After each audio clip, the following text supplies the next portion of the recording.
মানুষ এই পথ দিয়ে চলাচল করেন। হঠাৎই ঘটে গেল সেই অনাকাঙ্ক্ষিত ঘটনা। অনতাবশত একজন পথচারী সজোরে পড়ে দিলেন সেই গর্তে। থমকে গেল চারপাশ। মানুষ দূরে দাঁড়িয়ে থাকেনি, এখানে ছুটে এলেন স্থানীয়রা। ধরাধরি করে পরম মমতায় তাকে গর্ত থেকে টেনে তুললেন। এই একটি ঘটনায় যেন সবার চোখ খুলে দিল। গ্রামবাসী বুঝতে পারলেন আজ একজন পড়েছেন, কাল হয়তো অন্য কেউ। তারা সম্মিলিতভাবে এই দুর্ভোগের কথা সরকারের সংশ্লিষ্ট দপ্তরে জানানোর সিদ্ধান্ত নিলেন। জনগণের সেই যৌক্তিক আবেদন বৃথা যায়নি।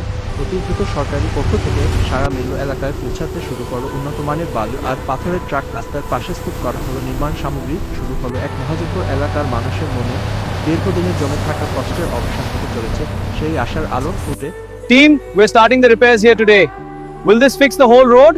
And the dust, it gets everywhere. Team, we're starting the repairs here today. Will this fix the whole road?